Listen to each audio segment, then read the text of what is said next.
بسم الله الرحمن الرحيم. ألف لام ميم. ذلك الكتاب لا ريب فيه هدى للمتقين.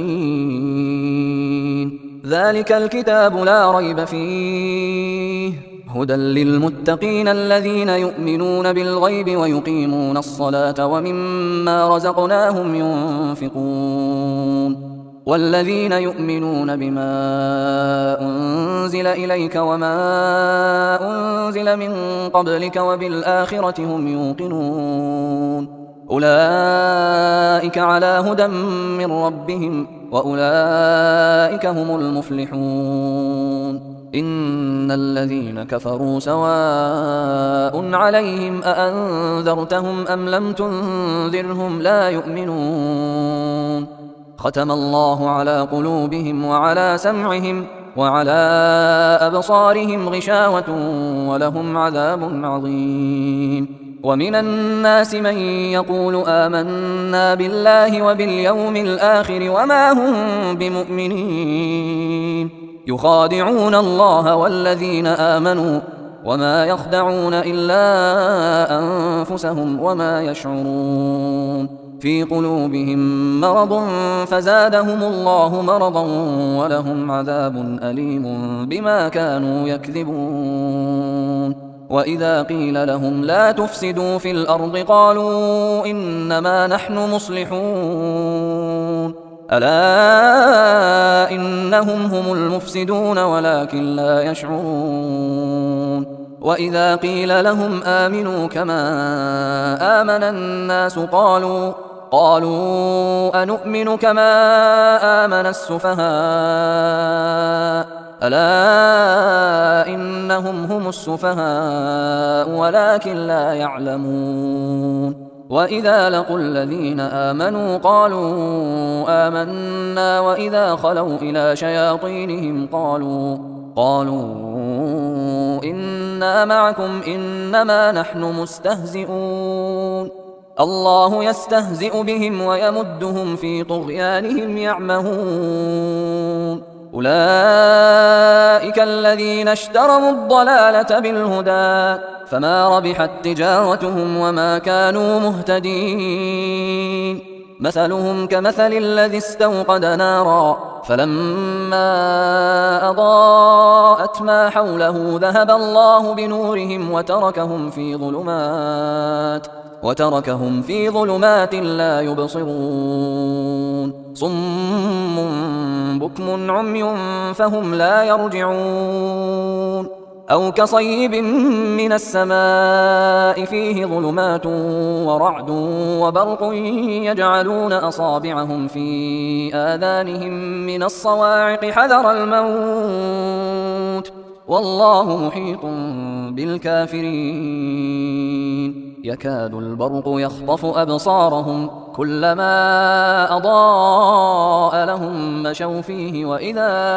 أظلم عليهم قاموا ولو شاء الله لذهب بسمعهم وأبصارهم إن الله على كل شيء قدير. يا أيها الناس اعبدوا ربكم الذي خلقكم والذين من قبلكم لعلكم تتقون. الذي جعل لكم الأرض فراشا والسماء بناء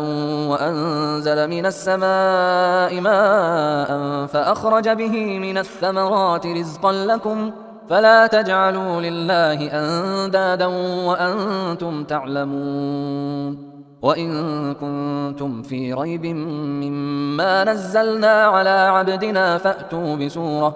فأتوا بسورة من مثله وادعوا شهداءكم من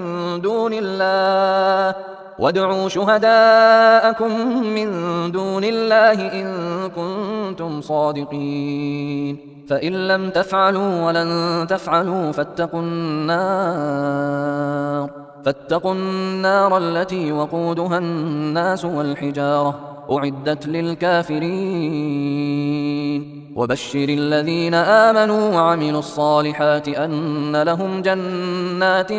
تجري من تحتها الأنهار كلما رزقوا منها من ثمرة رزقا قالوا هذا الذي رزقنا من قبل وأتوا به متشابها ولهم فيها أزواج مطهرة وهم فيها خالدون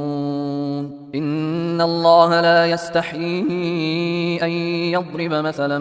ما بعوضة فما فوقها فأما الذين آمنوا فيعلمون أنه الحق من ربهم وأما الذين كفروا فيقولون ماذا أراد الله بهذا مثلا يضل به كثيرا ويهدي به كثيرا وما يضل به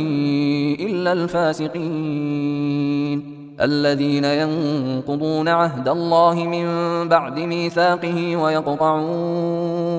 ويقطعون ما أمر الله به أن يوصل ويفسدون في الأرض أولئك هم الخاسرون كيف تكفرون بالله وكنتم أمواتا فأحياكم ثم يميتكم ثم يحييكم ثم إليه ترجعون هو الذي خلق لكم ما في الأرض جميعا ثم استوى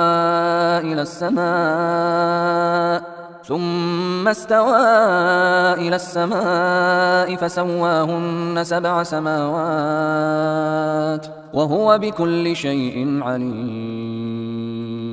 وإذ قال ربك للملائكة إني جاعل في الأرض خليفة قالوا أتجعل فيها من يفسد فيها ويسفك الدماء ونحن نسبح بحمدك ونقدس لك قال إني أعلم ما لا تعلمون وعلم آدم الأسماء كلها ثم عرضهم على الملائكة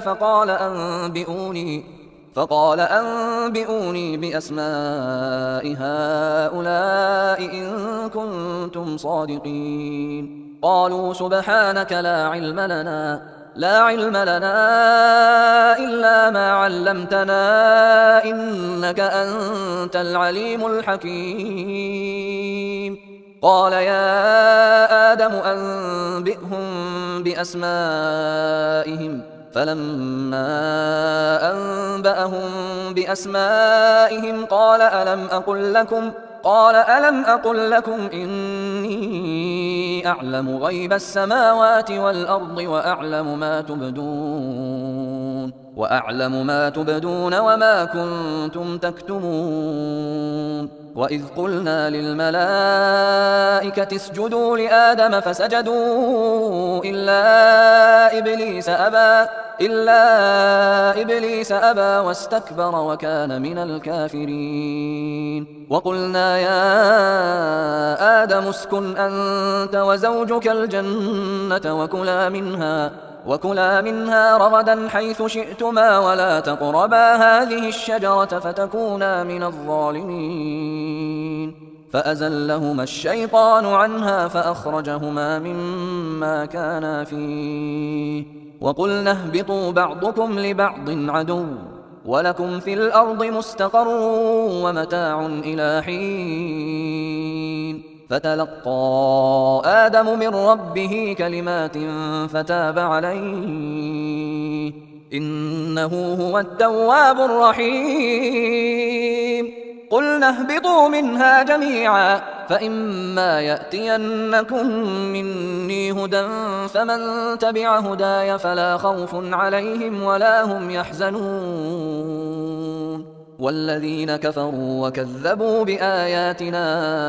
أولئك أصحاب النار هم فيها خالدون يا بني إسرائيل اذكروا نعمتي التي أنعمت عليكم وأوفوا بعهدي أوف بعهدكم وإياي فارهبون وآمنوا بما أنزلت مصدقا لما معكم ولا تكونوا أول كافر به ولا تشتروا بآياتي ثمنا قليلا وإياي فاتقون ولا تلبسوا الحق بالباطل وتكتموا الحق وأنتم تعلمون وأقيموا الصلاة وآتوا الزكاة واركعوا مع الراكعين أتأمرون الناس بالبر وتنسون أنفسكم وأنتم تتلون الكتاب أفلا تعقلون واستعينوا بالصبر والصلاة وإنها لكبيرة إلا على الخاشعين الذين يظنون أنهم ملاقو ربهم وأنهم إليه راجعون يا بني إسرائيل اذكروا نعمتي التي أنعمت عليكم وأني فضلتكم على العالمين واتقوا يوما لا تجزي نفس عن نفس شيئا ولا يقبل منها شفاعة ولا يؤخذ منها عدل ولا هم ينصرون وإذ نجيناكم من آل فرعون يسومونكم سوء العذاب يذبحون أبناءكم ويستحيون نساءكم وفي ذلكم بلاء من ربكم عظيم وإذ فرقنا بكم البحر فأنجيناكم وأغرقنا آل فرعون وأنتم تنظرون وإذ واعدنا موسى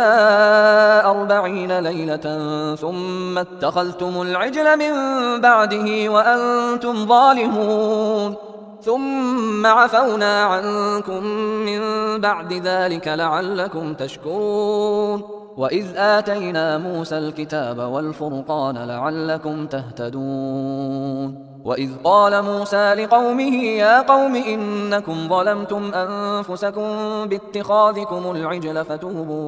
فتوبوا إلى بارئكم فاقتلوا أنفسكم ذلكم خير لكم عند بارئكم فتاب عليكم إنه هو التواب الرحيم وإذ قلتم يا موسى لن نؤمن لك حتى نرى الله جهرة فأخذتكم الصاعقة وأنتم تنظرون ثم بعثناكم من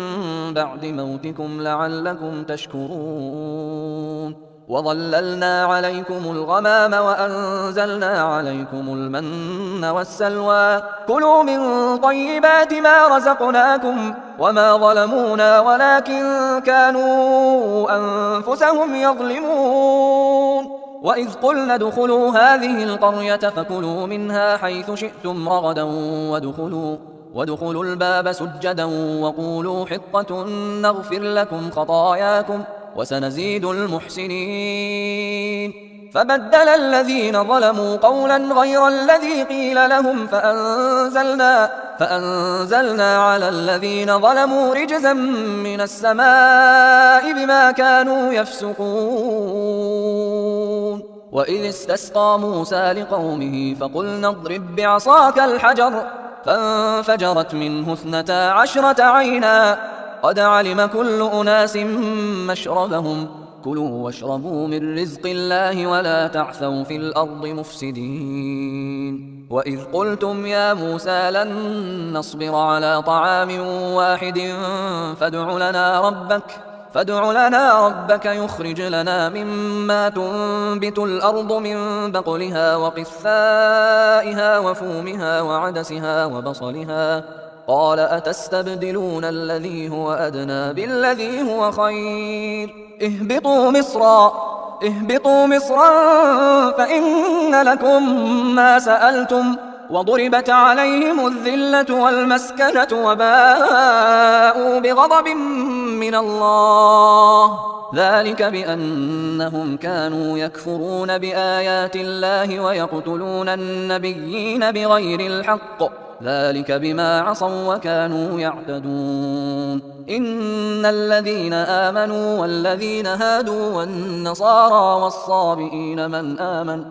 آمن بالله واليوم الآخر وعمل صالحا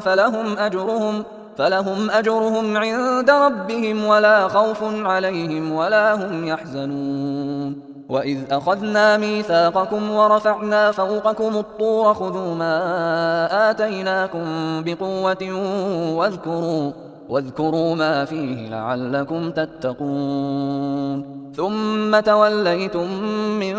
بعد ذلك فلولا فضل الله عليكم ورحمته لكنتم من الخاسرين ولقد علمتم الذين اعتدوا منكم في السبت فقلنا لهم كونوا قردة خاسئين فجعلناها نكالا لما بين يديها وما خلفها وموعظة للمتقين وإذ قال موسى لقومه إن الله يأمركم أن تذبحوا بقرة قالوا أتتخذنا هزوا قال أعوذ بالله أن أكون من الجاهلين قالوا ادع لنا ربك يبين لنا ما هي قال إنه يقول إنها بقرة لا فارض ولا بكر عوان بين ذلك فافعلوا ما تؤمرون قالوا ادع لنا ربك يبين لنا ما لونها قال إنه يقول إنها بقرة صفراء فاقع لونها تسر الناظرين قالوا ادع لنا ربك يبين لنا ما هي إن البقرة شابه علينا وإنا إن شاء الله لمهتدون قال إنه يقول إنها بقرة لا ذلول تثير الأرض ولا تسقي الحرث مسلمة لا شية فيها قالوا الآن جئت بالحق فذبحوها وما كادوا يفعلون وإذ قتلتم نفسا فادارأتم فيها والله مخرج ما كنتم تكتمون فقلنا اضربوه ببعضها كذلك يحيي الله الموتى ويريكم آياته لعلكم تعقلون ثم قست قلوبكم من بعد ذلك فهي كالحجارة أو أشد قسوة وإن من الحجارة لما يتفجر منه الأنهار وإن منها لما يشقق فيخرج منه الماء وإن منها لما يهبط من خشية الله وما الله بغافل عما تعملون أفتطمعون أن يؤمنوا لكم وقد كان فريق منهم يسمعون كلام الله ثم يحرفونه من بعد ما عقلوه وهم يعلمون وإذا لقوا الذين آمنوا قالوا آمنا وإذا خلا بعضهم إلى بعض قالوا أتحدثونهم بما فتح الله عليكم ليحاجوكم به عند ربكم أفلا تعقلون أولا يعلمون أن الله يعلم ما يسرون وما يعلنون ومنهم أميون لا يعلمون الكتاب إلا أماني وإنهم إلا يظنون فويل للذين يكتبون الكتاب بأيديهم ثم يقولون هذا من عند الله ليشتروا به ثمنا قليلا فويل لهم مما كتبت أيديهم وويل لهم مما يكسبون وقالوا لن تمسنا النار إلا أياما معدودة قل أتخذتم عند الله عهدا فلن يخلف الله عهده أم تقولون على الله ما لا تعلمون بلى من كسب سيئة وأحاطت به خطيئته فأولئك أصحاب النار هم فيها خالدون. والذين آمنوا وعملوا الصالحات أولئك أصحاب الجنة هم فيها خالدون. وإذ أخذنا ميثاق بني إسرائيل لا تعبدون إلا الله وبالوالدين إحسانا وذي القربى واليتامى والمساكين وقولوا للناس حسنا وأقيموا الصلاة وآتوا الزكاة ثم توليتم إلا قليلا منكم وأنتم معرضون. وإذ أخذنا ميثاقكم لا تسفكون دماءكم ولا تخرجون أنفسكم من دياركم ثم أقررتم وأنتم تشهدون. ثم أنتم هؤلاء تقتلون أنفسكم وتخرجون فريقا منكم من ديارهم تظاهرون عليهم بالإثم والعدوان وإن يأتوكم أسارى تفادوهم وهو محرم عليكم إخراجهم أفتؤمنون ببعض الكتاب وتكفرون ببعض فما جزاء من يفعل ذلك منكم إلا خزي في الحياة الدنيا ويوم القيامة يردون إلى أشد العذاب وما الله بغافل عما تعملون. أولئك الذين اشتروا الحياة الدنيا بالآخرة فلا يخفف عنهم العذاب ولا هم ينصرون. ولقد آتينا موسى الكتاب وقفينا من بعده بالرسل وآتينا عيسى ابن مريم البينات وأيدناه بروح القدس أفكلما جاءكم رسول بما لا تهوى أنفسكم استكبرتم ففريقا كذبتم وفريقا تقتلون. وقالوا قلوبنا غلف بل لعنهم الله بكفرهم فقليلا ما يؤمنون. ولما جاءهم كتاب من عند الله مصدق لما معهم وكانوا من قبل يستفتحون على الذين كفروا فلما جاءهم ما عرفوا كفروا به فلعنة الله على الكافرين. بئس ما اشتروا به أنفسهم أن يكفروا بما أنزل الله بغيا أن ينزل الله من فضله على من يشاء من عباده فباءوا بغضب على غضب وللكافرين عذاب مهين. وإذا قيل لهم آمنوا بما أنزل الله قالوا نؤمن بما أنزل علينا ويكفرون بما وراءه وهو الحق مصدقا لما معهم قل فلم تقتلون أنبياء الله من قبل إن كنتم مؤمنين. ولقد جاءكم موسى بالبينات ثم اتخذتم العجل من بعده وأنتم ظالمون. وإذ أخذنا ميثاقكم ورفعنا فوقكم الطور خذوا ما آتيناكم بقوة واسمعوا قالوا سمعنا وعصينا وأشربوا في قلوبهم العجل بكفرهم قل بئس ما يأمركم به إيمانكم إن كنتم مؤمنين. قل إن كانت لكم الدار الآخرة عند الله خالصة من دون الناس فتمنوا الموت إن كنتم صادقين ولن يتمنوه أبدا بما قدمت أيديهم والله عليم بالظالمين. ولتجدنهم أحرص الناس على حياة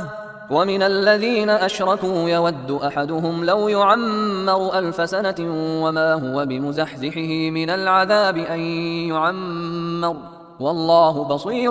بما يعملون. قل من كان عدوا لجبريل فإنه نزله على قلبك بإذن الله مصدقا لما بين يديه وهدى وبشرى للمؤمنين. من كان عدوا لله وملائكته ورسله وجبريل وميكال فإن الله عدو للكافرين. ولقد أنزلنا إليك آيات بينات وما يكفر بها إلا الفاسقون. أوكلما عاهدوا عهدا نبذه فريق منهم بل أكثرهم لا يؤمنون. ولما جاءهم رسول من عند الله مصدق لما معهم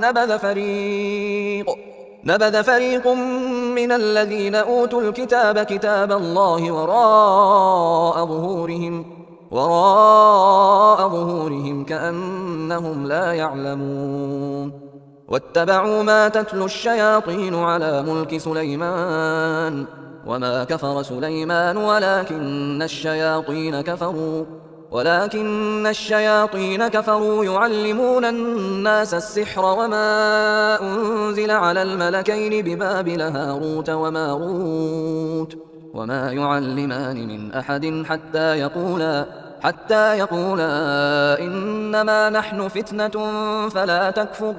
فيتعلمون منهما ما يفرقون به بين المرء وزوجه وما هم بضارين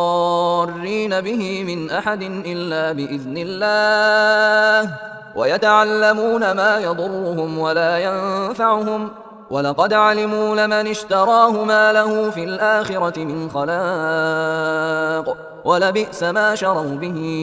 أنفسهم لو كانوا يعلمون. ولو أنهم آمنوا واتقوا لمثوبة من عند الله خير لو كانوا يعلمون. يا أيها الذين آمنوا لا تقولوا راعنا وقولوا انظرنا واسمعوا وللكافرين عذاب أليم. ما يود الذين كفروا من أهل الكتاب ولا المشركين أن ينزل عليكم من خير من ربكم والله يختص برحمته من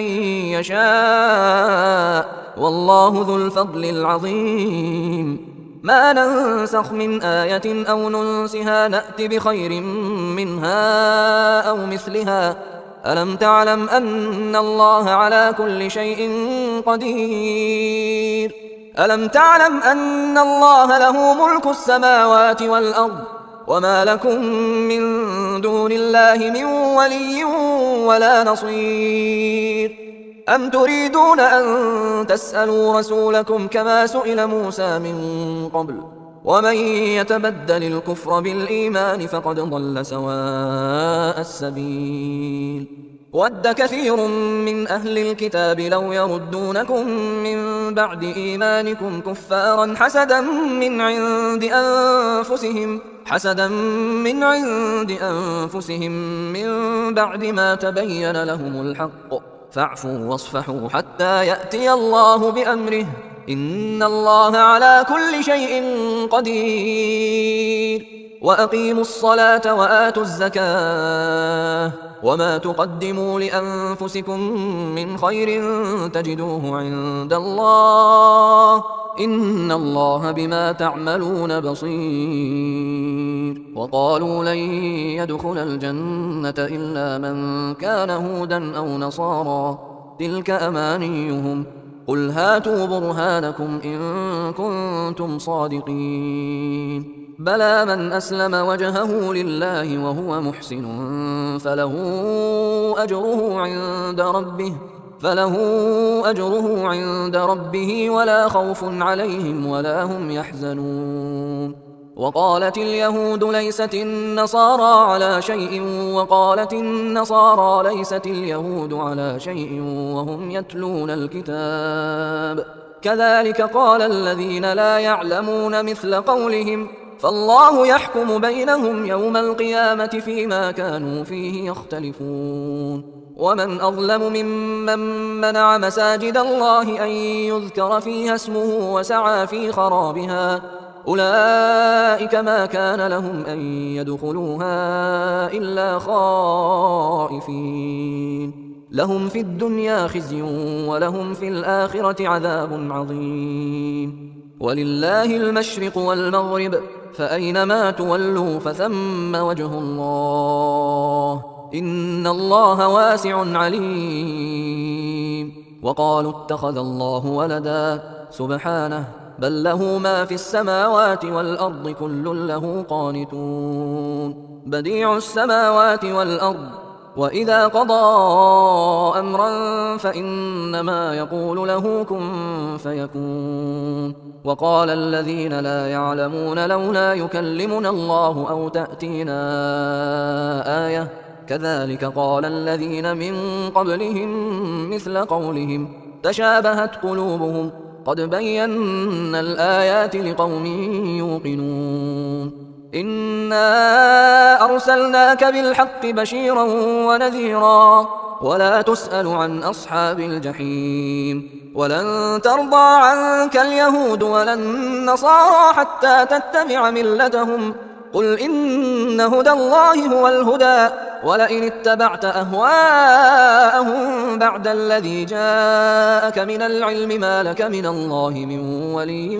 ولا نصير الذين آتيناهم الكتاب يتلونه حق تلاوته أولئك يؤمنون به ومن يكفر به فأولئك هم الخاسرون يا بني إسرائيل اذكروا نعمتي التي أنعمت عليكم وأني فضلتكم على العالمين واتقوا يوما لا تجزي نفس عن نفس شيئا ولا يقبل منها عدل ولا تنفعها شفاعة ولا هم ينصرون وإذ ابتلى إبراهيم ربه بكلمات فأتمهن قال إني جاعلك للناس إماما قال ومن ذريتي قال لا ينال عهد الظالمين وإذ جعلنا البيت مثابة للناس وأمنا واتخذوا من مقام إبراهيم مصلى وعهدنا إلى إبراهيم وإسماعيل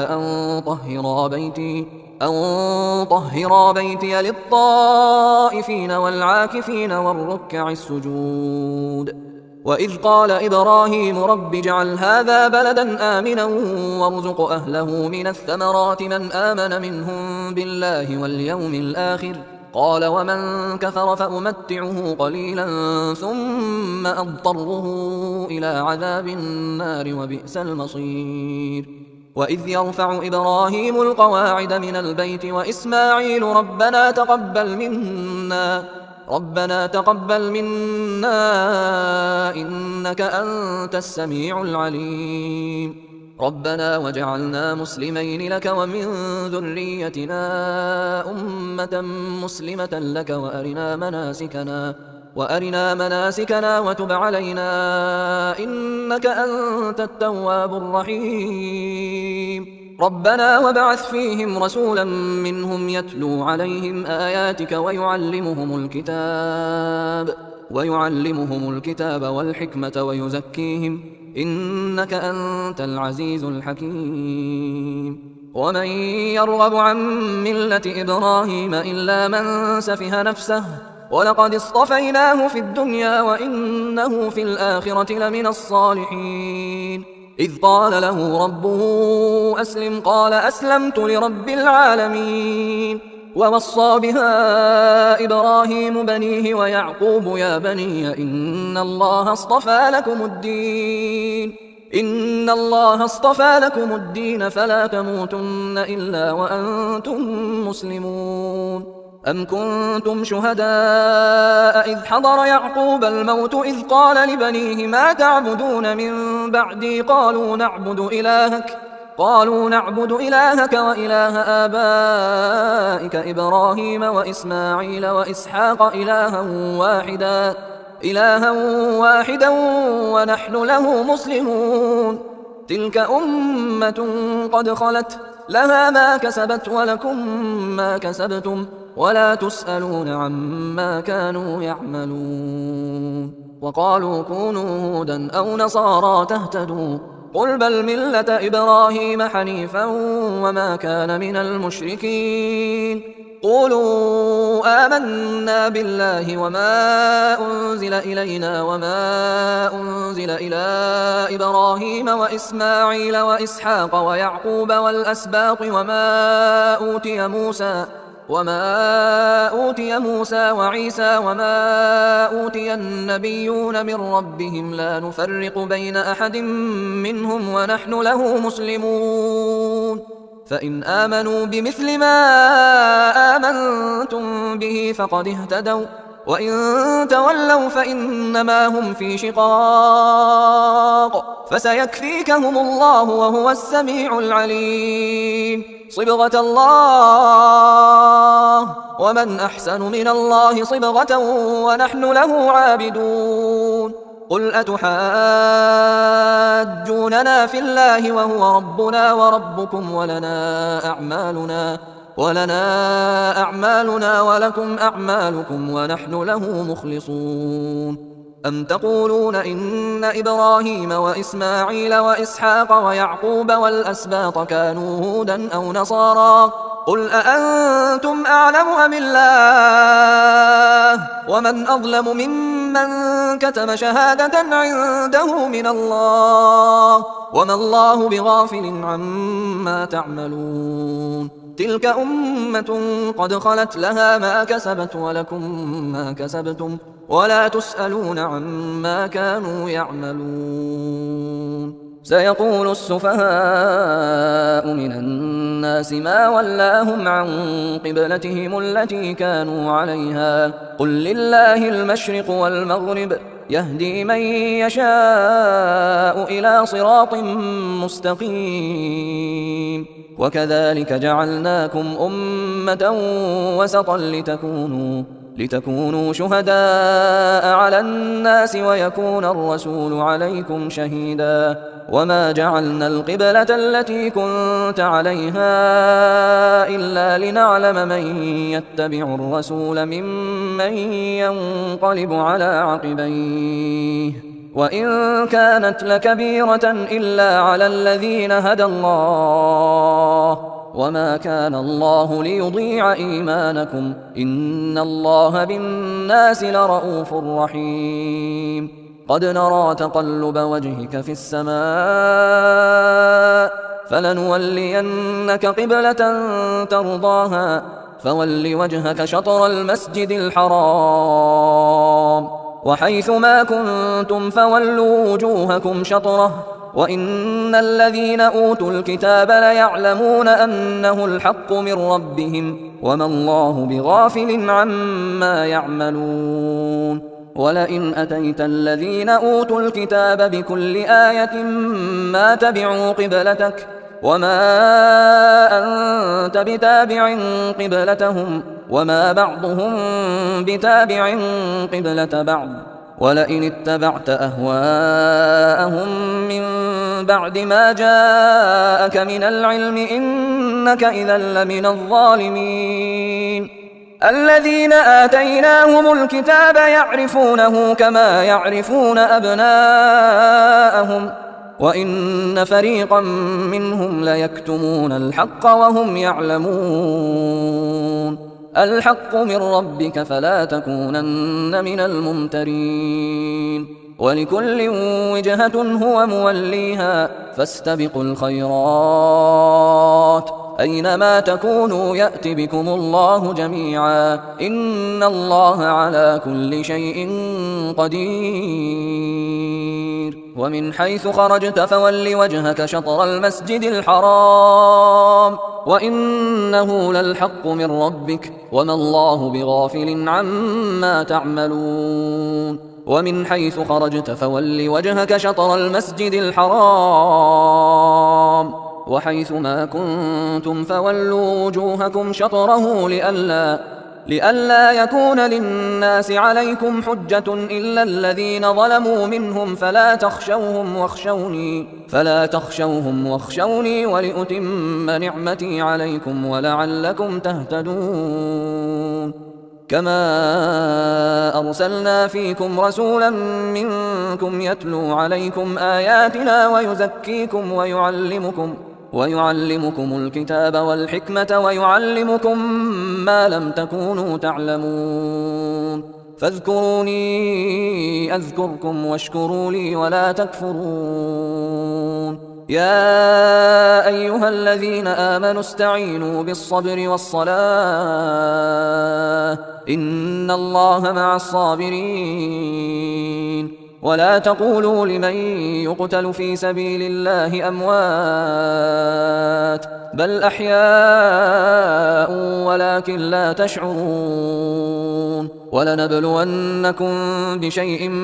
من الخوف والجوع ونقص من الأموال والأنفس والثمرات وبشر الصابرين الذين إذا أصابتهم مصيبة قالوا إنا لله وإنا إليه راجعون أولئك عليهم صلوات من ربهم ورحمة وأولئك هم المهتدون إن الصفا والمروة من شعائر الله فمن حج البيت أو اعتمر فلا جناح عليه أن يطوف بهما ومن تطوع خيرا فإن الله شاكر عليم إن الذين يكتمون ما أنزلنا من البينات والهدى من بعد ما بيناه للناس في الكتاب أولئك يلعنهم الله ويلعنهم اللاعنون إلا الذين تابوا وأصلحوا وبينوا فأولئك أتوب عليهم وأنا التواب الرحيم إن الذين كفروا وماتوا وهم كفار أولئك عليهم لعنة الله والملائكة والناس أجمعين خالدين فيها لا يخفف عنهم العذاب ولا هم ينظرون وإلهكم إله واحد لا إله إلا هو الرحمن الرحيم إن في خلق السماوات والأرض واختلاف الليل والنهار والفلك التي تجري في البحر بما ينفع الناس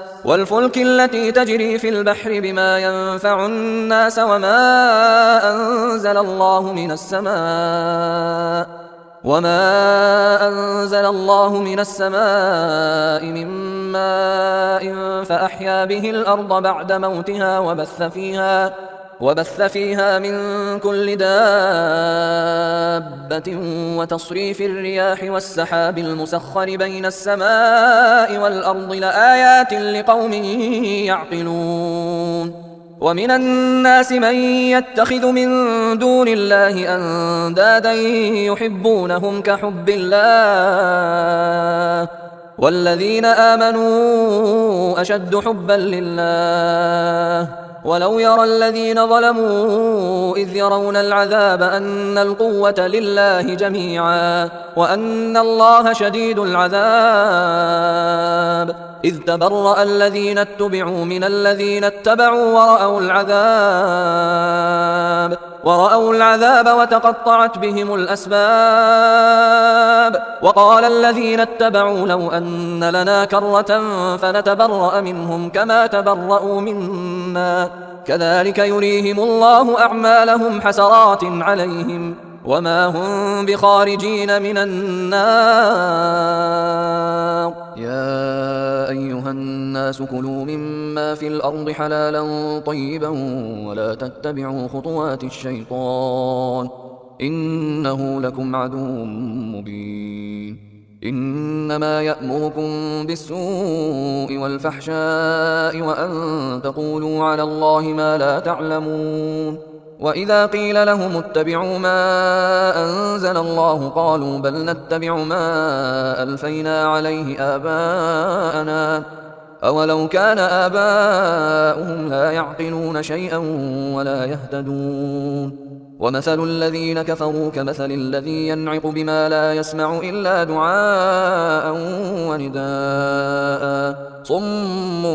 بكم عمي فهم لا يعقلون يا أيها الذين آمنوا كلوا من طيبات ما رزقناكم واشكروا لله إن كنتم إياه تعبدون إنما حرم عليكم الميتة والدم ولحم الخنزير وما أهل به لغير الله فمن اضطر غير باغ ولا عاد فلا إثم عليه إن الله غفور رحيم إن الذين يكتمون ما أنزل الله من الكتاب ويشترون به ثمنا قليلا أولئك ما يأكلون في بطونهم إلا النار ولا يكلمهم الله يوم القيامة ولا يزكيهم ولهم عذاب أليم أولئك الذين اشتروا الضلالة بالهدى والعذاب بالمغفرة فما أصبرهم على النار ذلك بأن الله نزل الكتاب بالحق وإن الذين اختلفوا في الكتاب لفي شقاق بعيد ليس البر أن تولوا وجوهكم قبل المشرق والمغرب ولكن البر من آمن بالله واليوم الآخر والملائكة والكتاب والنبيين وآتى المال على حبه ذوي القربى واليتامى والمساكين وابن السبيل والسائلين وفي الرقاب وأقام الصلاة وآتى الزكاة والموفون بعهدهم إذا عاهدوا والصابرين في البأساء والضراء وحين البأس أولئك الذين صدقوا وأولئك هم المتقون يا أيها الذين آمنوا كتب عليكم القصاص في القتلى الحر بالحر والعبد بالعبد والأنثى بالأنثى فمن عفي له من أخيه شيء فاتباع بالمعروف وأداء إليه بإحسان ذلك تخفيف من ربكم ورحمة فمن اعتدى بعد ذلك فله عذاب أليم ولكم في القصاص حياة يا أولي الألباب لعلكم تتقون كتب عليكم إذا حضر أحدكم الموت إن ترك خيرا الوصية للوالدين والأقربين بالمعروف حقا على المتقين فمن بدله بعدما سمعه فإنما إثمه على الذين يبدلونه إن الله سميع عليم فمن خاف من موص جنفا أو إثما فأصلح بينهم فلا إثم عليه إن الله غفور رحيم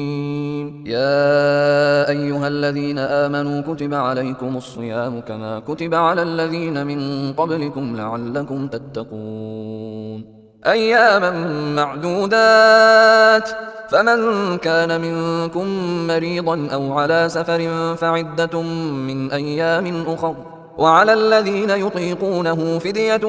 طعام مسكين فمن تطوع خيرا فهو خير له وأن تصوموا خير لكم إن كنتم تعلمون شهر رمضان الذي أنزل فيه القرآن هدى للناس وبينات من الهدى والفرقان فمن شهد منكم الشهر فليصم ومن كان مريضا أو على سفر فعدة من أيام أخر يريد الله بكم اليسر ولا يريد بكم العسر ولتكملوا العدة ولتكبروا الله على ما هداكم ولعلكم تشكرون وإذا سألك عبادي عني فإني قريب أجيب دعوة الداع إذا دعان فليستجيبوا لي وليؤمنوا بي لعلهم يرشدون أحل لكم ليلة الصيام الرفث إلى نسائكم هن لباس لكم وأنتم لباس لهن علم الله أنكم كنتم تختانون أنفسكم فتاب عليكم وعفى عنكم، فالآن باشروهن وابتغوا ما كتب الله لكم، وكلوا واشربوا حتى يتبين لكم الخيط الأبيض من الخيط الأسود من الفجر، ثم أتموا الصيام إلى الليل، ولا تباشروهن وأنتم عاكفون في المساجد، تلك حدود الله فلا تقربوها، كذلك يبين الله آياته للناس لعلهم يتقون. ولا تأكلوا أموالكم بينكم بالباطل وتدلوا بها إلى الحكام لتأكلوا فريقا من أموال الناس بالإثم وأنتم تعلمون. يسألونك عن الأهلة قل هي مواقيت للناس والحج، وليس البر بأن تأتوا البيوت من ظهورها ولكن البر من اتقى، وأتوا البيوت من أبوابها، واتقوا الله لعلكم تفلحون. وقاتلوا في سبيل الله الذين يقاتلونكم ولا تعتدوا إن الله لا يحب المعتدين. وقتلوهم حيث ثقفتموهم وأخرجوهم من حيث أخرجوكم، والفتنة أشد من القتل، ولا تقاتلوهم عند المسجد الحرام حتى يقاتلوكم فيه، فإن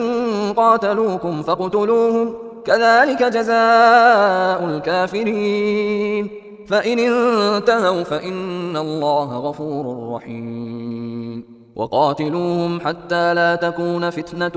ويكون الدين لله، فإن انتهوا فلا عدوان إلا على الظالمين. الشهر الحرام بالشهر الحرام والحرمات قصاص، فمن اعتدى عليكم فاعتدوا عليه بمثل ما اعتدى عليكم، واتقوا الله واعلموا أن الله مع المتقين. وأنفقوا في سبيل الله ولا تلقوا بأيديكم إلى التهلكة، وأحسنوا إن الله يحب المحسنين. وأتموا الحج والعمرة لله، فإن أحصرتم فما استيسر من الهدي، ولا تحلقوا رؤوسكم حتى يبلغ الهدي محله، فمن كان منكم مريضا أو به أذى من رأسه ففدية من صيام أو صدقة أو نسك، فإذا أمنتم فمن تمتع بالعمرة إلى الحج فما استيسر من الهدي، فمن لم يجد فصيام 3 أيام في الحج و7 إذا رجعتم، تلك 10 كاملة، ذلك لمن لم يكن أهله حاضر المسجد الحرام، واتقوا الله واعلموا أن الله شديد العقاب. الحج أشهر معلومات، فمن فرض فيهن الحج فلا رفث ولا فسوق ولا جدال في الحج، وما تفعلوا من خير يعلمه الله، وتزودوا فإن خير الزاد التقوى، واتقون يا أولي الألباب. ليس عليكم جناح أن تبتغوا فضلا من ربكم، فإذا أفضتم من عرفات فاذكروا الله عند المشعر الحرام، واذكروه كما هداكم وإن كنتم من قبله لمن الضالين. ثم أفيضوا من حيث أفاض الناس واستغفروا الله إن الله غفور رحيم. فإذا قضيتم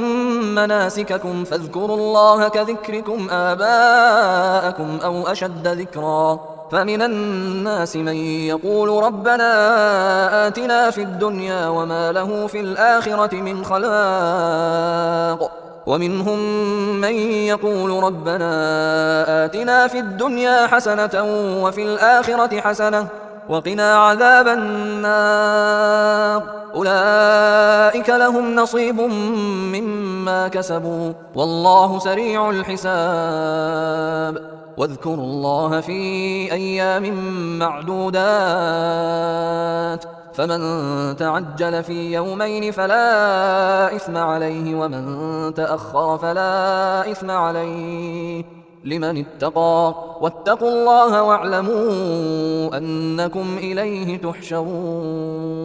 ومن الناس من يعجبك قوله في الحياة الدنيا ويشهد الله على ما في قلبه وهو ألد الخصام وإذا تولى سعى في الأرض ليفسد فيها ويهلك الحرث والنسل والله لا يحب الفساد. وإذا قيل له اتق الله أخذته العزة بالإثم فحسبه جهنم ولبئس المهاد. ومن الناس من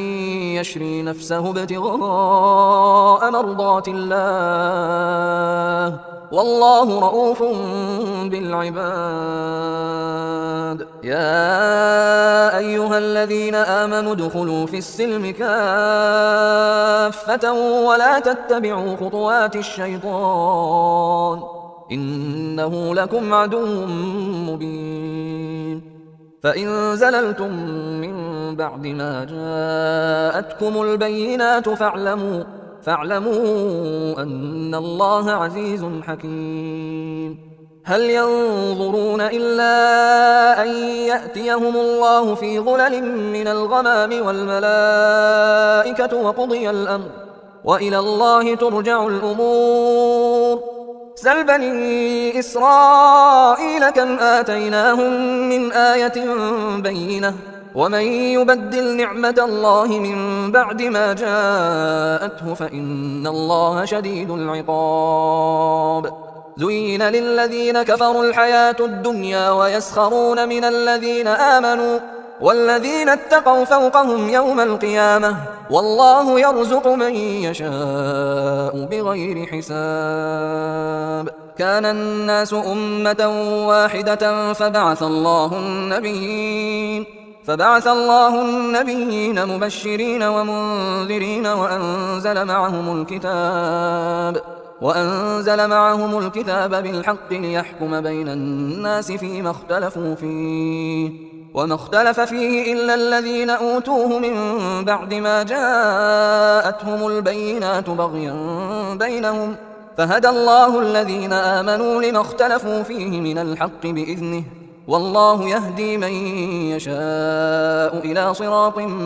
مستقيم. أم حسبتم أن تدخلوا الجنة ولما يأتكم مثل الذين خلوا من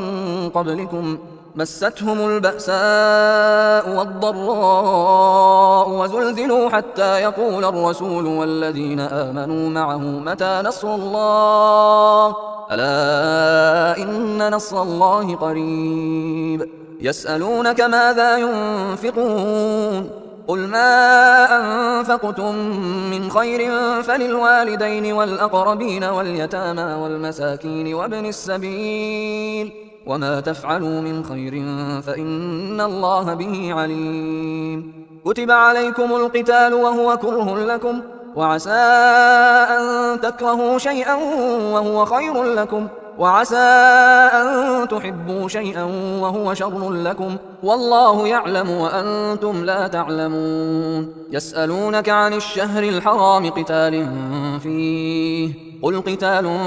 فيه كبير وصد عن سبيل الله وكفر به والمسجد الحرام وإخراج أهله منه أكبر عند الله والفتنة أكبر من القتل ولا يزالون يقاتلونكم حتى يردوكم عن دينكم إن استطاعوا ومن يرتد منكم عن دينه فيمت وهو كافر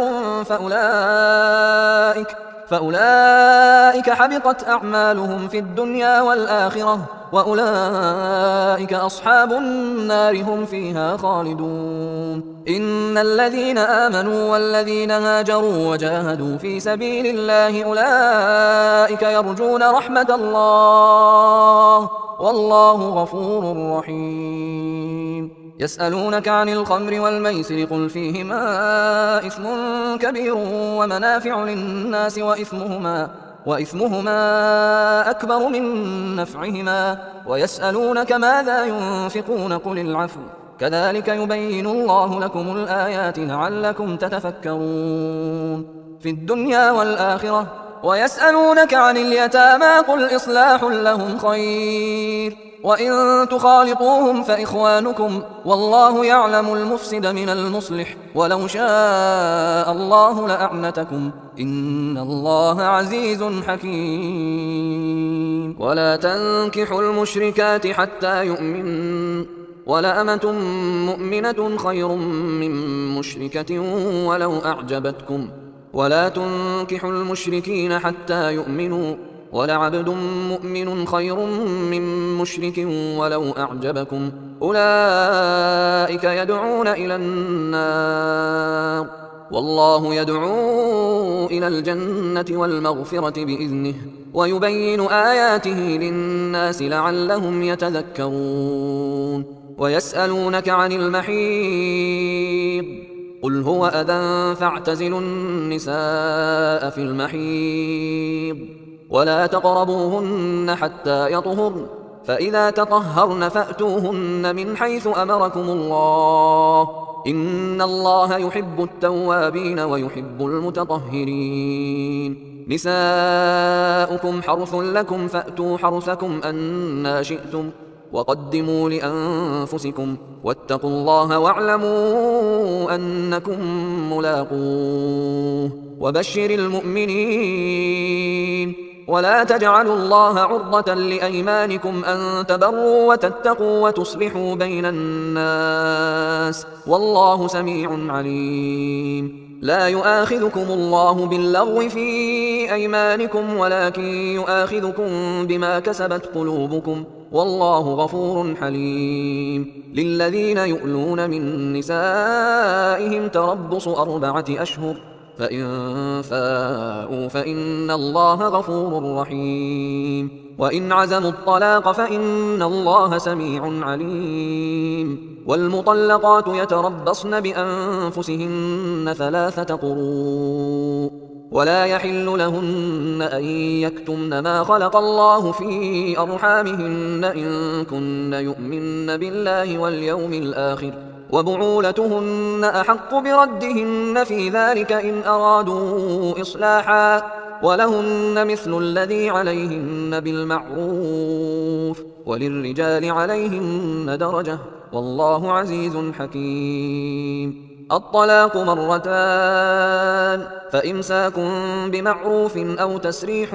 بإحسان ولا يحل لكم أن تأخذوا مما آتيتموهن شيئا إلا أن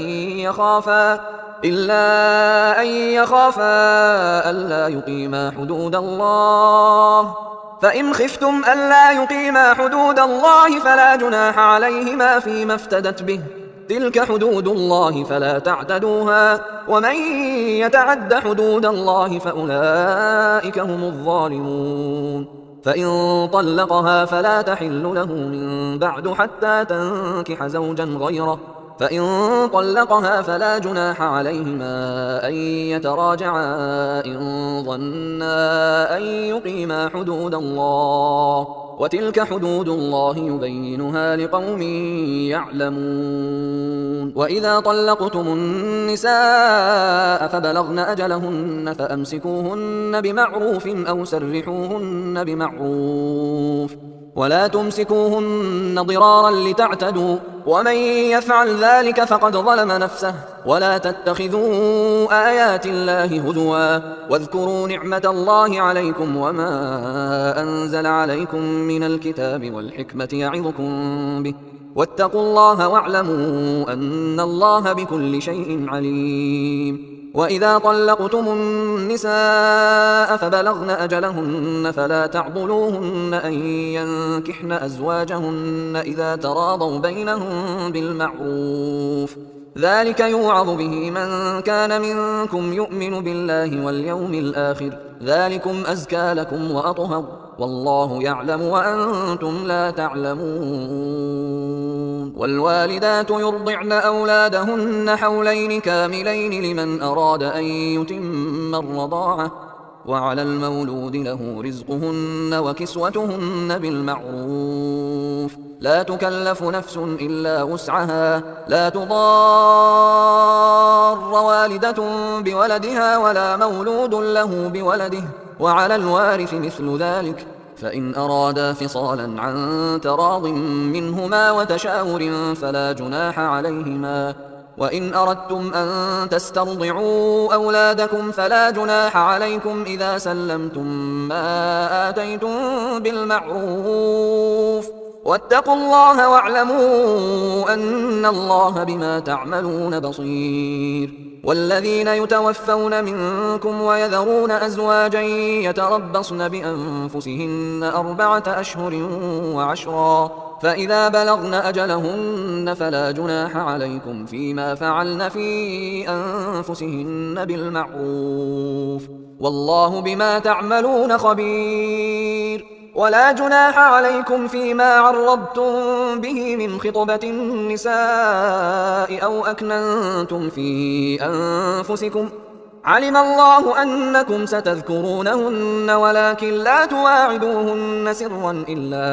أن تقولوا قولا معروفا ولا تعزموا عقدة النكاح حتى يبلغ الكتاب أجله واعلموا أن الله يعلم ما في أنفسكم فاحذروه واعلموا أن الله غفور حليم لا جناح عليكم إن طلقتم النساء ما لم تمسوهن أو تفرضوا لهن فريضة ومتعوهن على الموسع قدره وعلى المقتر قدره متاعا بالمعروف حقا على المحسنين وإن طلقتموهن من قبل أن تمسوهن وقد فرضتم لهن فريضة فنصف ما فرضتم إلا أن يعفون أو يعفو الذي بيده عقدة النكاح وأن تعفوا أقرب للتقوى ولا تنسوا الفضل بينكم إن الله بما تعملون بصير حافظوا على الصلوات والصلاة الوسطى وقوموا لله قانتين فإن خفتم فرجالا أو ركبانا فإذا أمنتم فاذكروا الله كما علمكم ما لم تكونوا تعلمون والذين يتوفون منكم ويذرون أزواجا وصية لأزواجهم متاعا إلى الحول غير إخراج فإن خرجن فلا جناح عليكم فيما فعلن في أنفسهن من معروف والله عزيز حكيم وللمطلقات متاع بالمعروف حقا على المتقين كذلك يبين الله لكم آياته لعلكم تعقلون ألم تر إلى الذين خرجوا من ديارهم وهم ألوف حذر الموت فقال لهم الله موتوا ثم أحياهم إن الله لذو فضل على الناس ولكن أكثر الناس لا يشكرون وقاتلوا في سبيل الله واعلموا أن الله سميع عليم من ذا الذي يقرض الله قرضا حسنا فيضاعفه له أضعافا كثيرة والله يقبض ويبسط وإليه ترجعون ألم تر إلى الملأ من بني إسرائيل من بعد موسى إذ قالوا لنبي له مبعث لنا ملكا نقاتل في سبيل الله قال هل عسيتم إن كتب عليكم القتال ألا تقاتلوا قالوا وما لنا ألا نقاتل في سبيل الله وقد أخرجنا من ديارنا وأبنائنا فلما كتب عليهم القتال تولوا إلا قليلا منهم والله عليم بالظالمين وقال لهم نبيهم إن الله قد بعث لكم طالوت ملكا قالوا أنى يكون له الملك علينا ونحن أحق بالملك منه ولم يؤت سعة من المال قال إن الله اصطفاه عليكم وزاده بسطة في العلم والجسم والله يؤتي ملكه من يشاء والله واسع عليم وقال لهم نبيهم إن آية ملكه أن يأتيكم التابوت فيه سكينة من ربكم وبقية مما ترك آل موسى وآل هارون تحمله الملائكة إن في ذلك لآية لكم إن كنتم مؤمنين. فلما فصل طالوت بالجنود قال إن الله مبتليكم بنهر فمن شرب منه فليس مني ومن لم يطعمه فإنه مني إلا من اغترف غرفة بيده فشربوا منه إلا قليلا منهم. فلما جاوزه هو والذين آمنوا معه قالوا لا طاقة لنا اليوم بجالوت وجنوده. قال الذين يظنون أنهم ملاقو الله كم من فئة قليلة غلبت فئة كثيرة بإذن الله والله مع الصابرين. ولما برزوا لجالوت وجنوده قالوا ربنا أفرغ علينا صبرا وثبت أقدامنا وانصرنا على القوم الكافرين. فهزموهم بإذن الله. وقتل داود جالوت وآتاه الله الملك والحكمة وعلمه مما يشاء ولولا دفع الله الناس بعضهم ببعض لفسدت الأرض ولكن الله ذو فضل على العالمين. تلك آيات الله نتلوها عليك بالحق وإنك لمن المرسلين. تلك الرسل فضلنا بعضهم على بعض منهم من كلم الله ورفع بعضهم درجات وآتينا عيسى ابن مريم البينات وأيدناه بروح القدس ولو شاء الله ما اقتتل الذين من بعدهم من بعد ما جاءتهم البينات ولكن اختلفوا فمنهم من آمن ومنهم من كفر ولو شاء الله ما اقتتلوا ولكن الله يفعل ما يريد. يا أيها الذين آمنوا أنفقوا مما رزقناكم من قبل أن يأتي يوم لا بيع فيه ولا خلة ولا شفاعة والكافرون هم الظالمون. الله لا إله إلا هو الحي القيوم لا تأخذه سنة ولا نوم له ما في السماوات وما في الأرض من ذا الذي يشفع عنده إلا بإذنه يعلم ما بين أيديهم وما خلفهم ولا يحيطون بشيء من علمه إلا بما شاء وسع كرسيه السماوات والأرض ولا يؤوده حفظهما وهو العلي العظيم. لا إكراه في الدين قد تبين الرشد من الغي فمن يكفر بالطاغوت ويؤمن بالله فقد استمسك بالعروة الوثقى لا انفصام لها والله سميع عليم. الله ولي الذين آمنوا يخرجهم من الظلمات إلى النور والذين كفروا أولياؤهم الطاغوت يخرجونهم من النور إلى الظلمات أولئك أصحاب النار هم فيها خالدون. ألم تر إلى الذي حاج إبراهيم في ربه أن آتاه الله الملك إذ قال إبراهيم ربي الذي يحيي ويميت قال أنا أحيي وأميت قال إبراهيم فإن الله يأتي بالشمس من المشرق فأت بها من المغرب فبهت الذي كفر والله لا يهدي القوم الظالمين. أو كالذي مر على قرية وهي خاوية على عروشها قال أنى يحيي هذه الله بعد موتها فأماته الله 100 عام ثم بعثه قال كم لبثت قال لبثت يوما أو بعض يوم قال بل لبثت 100 عام فانظر إلى طعامك وشرابك لم يتسنه وانظر إلى حمارك ولنجعلك آية للناس وانظر إلى العظام كيف ننشزها ثم نكسوها لحما فلما تبين له قال أعلم أن الله على كل شيء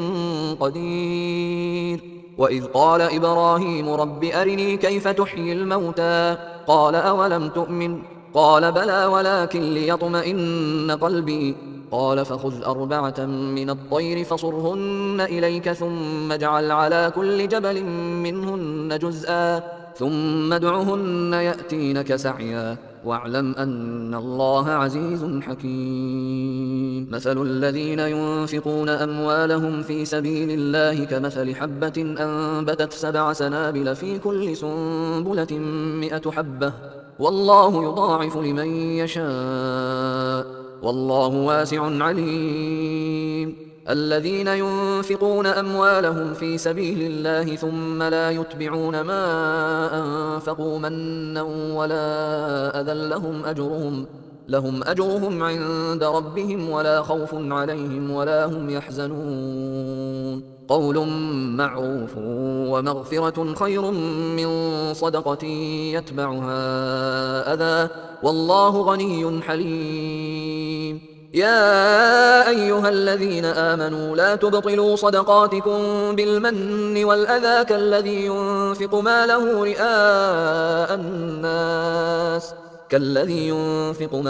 رئاء الناس ولا يؤمن بالله واليوم الآخر فمثله كمثل صفوان عليه تراب فأصابه وابل فتركه صلدا لا يقدرون على شيء مما كسبوا والله لا يهدي القوم الكافرين. ومثل الذين ينفقون أموالهم ابتغاء مرضات الله وتثبيتا من أنفسهم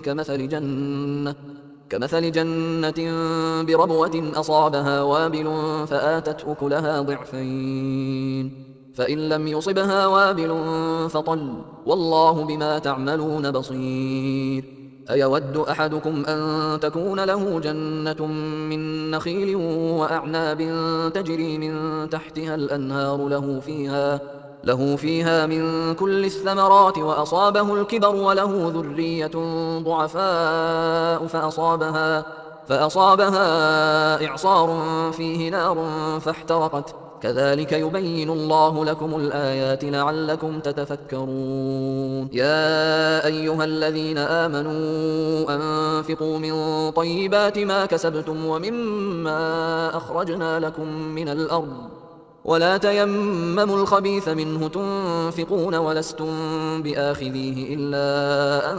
تغمضوا فيه واعلموا أن الله غني حميد. الشيطان يعدكم الفقر ويأمركم بالفحشاء والله يعدكم مغفرة منه وفضلا والله واسع عليم. يؤتي الحكمة من يشاء ومن يؤت الحكمة فقد أوتي خيرا كثيرا وما يذكر إلا أولو الألباب. وما أنفقتم من نفقة أو نذرتم من نذر فإن الله يعلمه وما للظالمين من أنصار. إن تبدوا الصدقات فنعما هي وإن تخفوها وتؤتوها الفقراء فهو خير لكم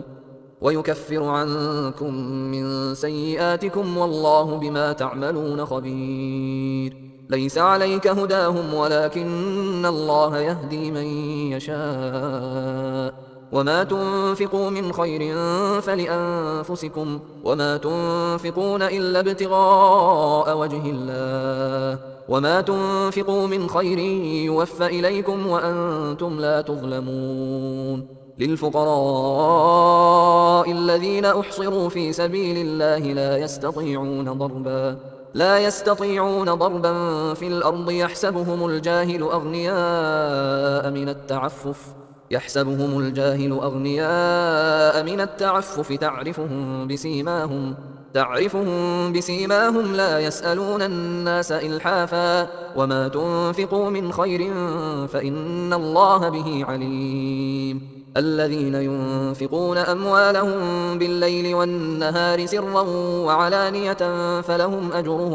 فلهم أجرهم عند ربهم ولا خوف عليهم ولا هم يحزنون. الذين يأكلون الربا لا يقومون إلا كما يقوم الذي يتخبطه الشيطان من المس، ذلك بأنهم قالوا إنما البيع مثل الربا وأحل الله البيع وحرم الربا، فمن جاءه موعظة من ربه فانتهى فله ما سلف وأمره إلى الله، ومن عاد فأولئك أصحاب النار هم فيها خالدون. يمحق الله الربا ويربي الصدقات، والله لا يحب كل كفار أثيم. إن الذين آمنوا وعملوا الصالحات وأقاموا الصلاة وآتوا الزكاة لهم أجرهم عند ربهم ولا خوف عليهم ولا هم يحزنون. يا أيها الذين آمنوا اتقوا الله وذروا ما بقي من الربا إن كنتم مؤمنين، فإن لم تفعلوا فأذنوا بحرب من الله ورسوله، وإن تبتم فلكم رؤوس أموالكم لا تظلمون ولا تظلمون، وإن كان ذو عسرة فنظرة إلى ميسرة، وأن تصدقوا خير لكم إن كنتم تعلمون. واتقوا يوما ترجعون فيه إلى الله ثم توفى كل نفس ما كسبت وهم لا يظلمون. يا أيها الذين آمنوا إذا تداينتم بدين إلى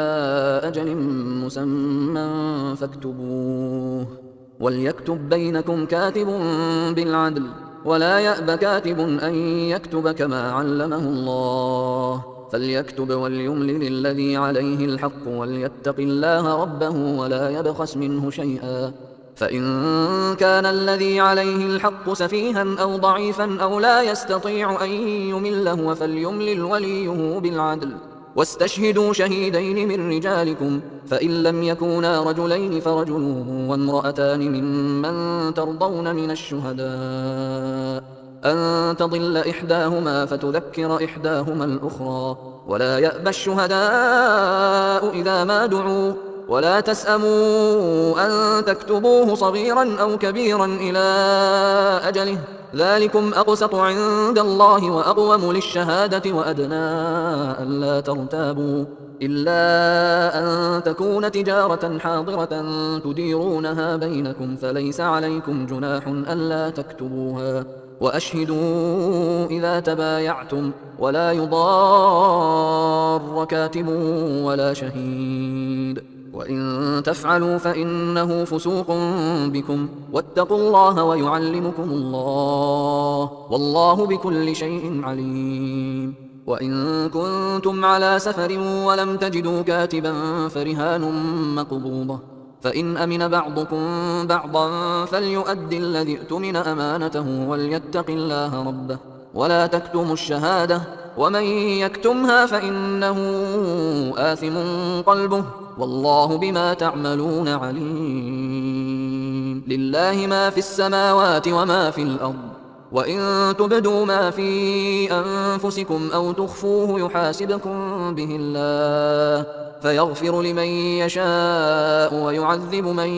يشاء، والله على كل شيء قدير. آمن الرسول بما أنزل إليه من ربه والمؤمنون كل آمن بالله وملائكته وكتبه ورسله لا نفرق بين أحد من رسله، وقالوا سمعنا وأطعنا غفرانك ربنا وإليك المصير. لا يكلف الله نفسا إلا وسعها، لها ما كسبت وعليها ما اكتسبت، ربنا لا تؤاخذنا إن نسينا أو أخطأنا، ربنا ولا تحمل علينا إصرا كما حملته على الذين من قبلنا، ربنا ولا تحملنا ما لا طاقة لنا به، واعف عنا واغفر لنا وارحمنا، أنت مولانا فانصرنا على القوم الكافرين.